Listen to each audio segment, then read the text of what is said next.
Clerks 3 is written and directed by Kevin Smith and stars Brian O'Halloran, Jeff Anderson, Jason Mewes, and among others. And this is the third film in the Clerks franchise, in the Clerks trilogy, that started all the way back in 1994, and is also the latest in the View Askew universe that Kevin Smith had originally started back in the 90s.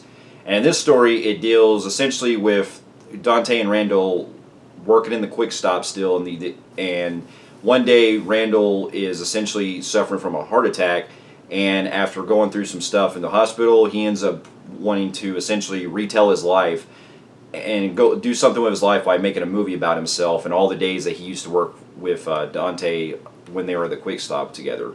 And essentially it becomes pretty much a meta take of Kevin Smith essentially doing the first Clerks movie as a movie within a movie kind of approach.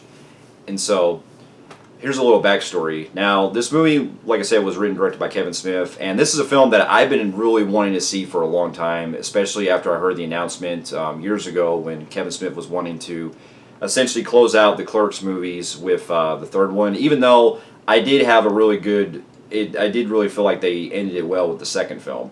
And the first two Clerks movies, to me, have always been one of my favorite have been some of my favorite comedies of all time.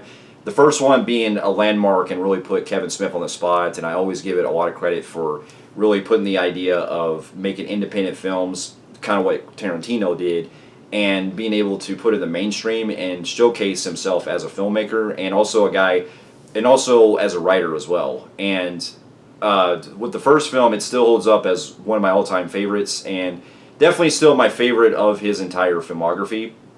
But the second one I still really enjoyed, especially how they were able to up more of the raunchiness, but also give it a lot more poignant story with Dante in that one, and his relationship with not only with Randall, but also his other, with Rosario Dawson's character in that one too.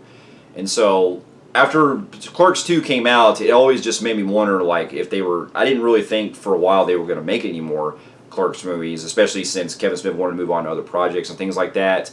And after I think it was around the time when he was doing Tusk, when he decided, I think, when he wanted to do a third Clerks film, and he wanted to try to piece together something that was a lot more reflected on his life and things like that. And I think this one, what got me really interested the most was the fact that they were trying to essentially make it as more about what it's like being in the everyday life of the Clerks in their later years, like before they're 50.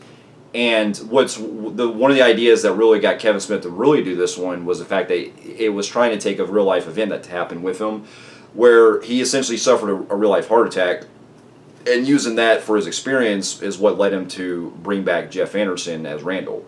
And for many years, that was always the struggle, was trying to get Jeff Anderson to come back as Randall, because since Jeff Anderson doesn't really act anymore, I can see why it was always a struggle trying to get him involved. And so after upon finally seeing Clerks 3, I can honestly say that I really did enjoy this movie a lot. Now, keep in mind that it isn't quite as funny as the first two Clerks movies, not by a long shot, but I give it a lot of credit for what Kevin Smith was able to do and ending things on not only a good high note, but also being reflective on a lot of his the message about him about him reflecting on his original life and on the first Clerks and everything is definitely noticeable in this film. And so, to get my pros out of the way, I really enjoyed the performances in this. I thought Brian O'Halloran and Jeff Anderson were great as usual. Their chemistry is still there. Jeff Anderson does have some really funny moments that I really got a kick out of. And I appreciate that Kevin was trying to essentially make him a lot more of a mature character in this, to where he's finally, doing something with his life. And unlike the other two Clerks movies where it was a lot more about Dante, this one seems like it was a lot more about Randall this time, where it's him trying to essentially do something by reliving the old times and actually having a very genuine, compassion with trying to make things right with himself, and also, doing what he wanted to do for Dante. And I can't go into detail, but let's just say that things get very emotional throughout this movie, and I was actually on the verge of tears almost at the end of it. And just the way that it was able to blend in the whole the whole way of the heartwarming stuff like it did in the second film, and also being able to show what Kevin Smith was able to recreate scenes from the first Clerks, and not only getting every actor involved back, but even the smallest cameos, he was able to recreate that. And in this movie, in the movie within the movie they're making, they're calling it Inconvenience. Inconvenience Store, I think is what it was, and it was just so fascinating to see the whole making of aspect throughout this movie, because there's not only very emotional stuff involved with that, looking back on yourself, but also I just like that the comedy too really worked with it, because they call back to certain things that were from the first film, but they do it in a funny way to where it puts a whole emphasis on in context wise with those scenes, like the whole 37 thing and things like that. And being able to have Jay and Silent Bob recreate like their old times when they were from the first Clerks, I thought was hilarious as well. Especially a scene where they're trying to recreate their dance scene and stuff. And then the way the movie has also presented itself, where we see the other characters that come back as well, like Veronica and some other like characters that were also, funny enough, in some of the in the Clerks animated series, I thought was a really nice touch with Kevin Smith, with him trying to basically, trying to go out and trying to basically connect every little detail from the original Clerks universe. So I thought that was great, and man, it was just such a blast being able to see these guys come back in action, with being able to, have it take place at the video store and things like that. And since now in this time, the video store is now a pot shop that Jay and Silent Bob run. And but one of the other biggest pros I have too the most is I appreciate that they were able to look into like doing little tie-ins to some of the other stuff, and fill in some gaps that we hadn't seen in a while. Like we finally get resolution with Veronica's character. We also get resolution that involves with from the second film after the events that took place with Dante's original fiance that happened and things like that. And so just the little small things here and there I really enjoy that Kevin Smith paid attention to detail on.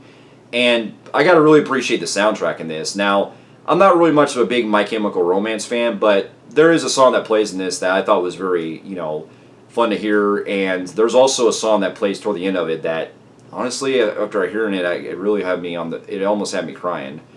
And, the movie just has a very good way of being able to have a good blend of comedy and also drama when it's present. Now, this is where I kind of get into some of my cons. I will say it's not as funny as the other Clerks, because there is some jokes that don't really land too well, and they come across as very kind of forced at times. And it does also seem like not every joke does land the right way, like they're presented on certain characters. And there's also some acting that's from some of the other characters that I found a little bit annoying at times. Like the guy who plays Elias in this, I thought he was really funny in the second one. He does have some moments here in the third one, but I did feel like he overdid the fact that there's a lot of jokes throughout the movie where he's essentially converted himself into Satanism and stuff, and they overdo a lot of his shtick in this. And I just felt like, they kind of overdid it with his character a lot. And then some of the other characters they bring in later do seem like they're kind of either forced into, or they're only there just to get a reaction, so to speak. And so not every joke does land throughout the film, but I still got a chance to at least laugh, and I got to at least see what what Smith was able to at least accomplish with. That does hold it back a lot, because it seemed like it should have been. It really could have been a lot more funnier, but I was still able to see where the movie was going and being able to overcome a lot of the stuff, despite not laughing as much. And so overall, I can say that I really did enjoy Clerks 3. It's probably not going to be on my best of list or anything, but if it makes at least an honorable mention or anything like that, I still give it a lot of credit for this. And so with that, I'm going to give the movie a very high, extremely high, compelling grade on the Film Freaks meter. So for those of you who have also seen Clerks 3, let me know in the comments below what you thought about it, and also the other Clerks movies as well. And thank you so much for watching, and I'll see you in my next review. I'll see you later.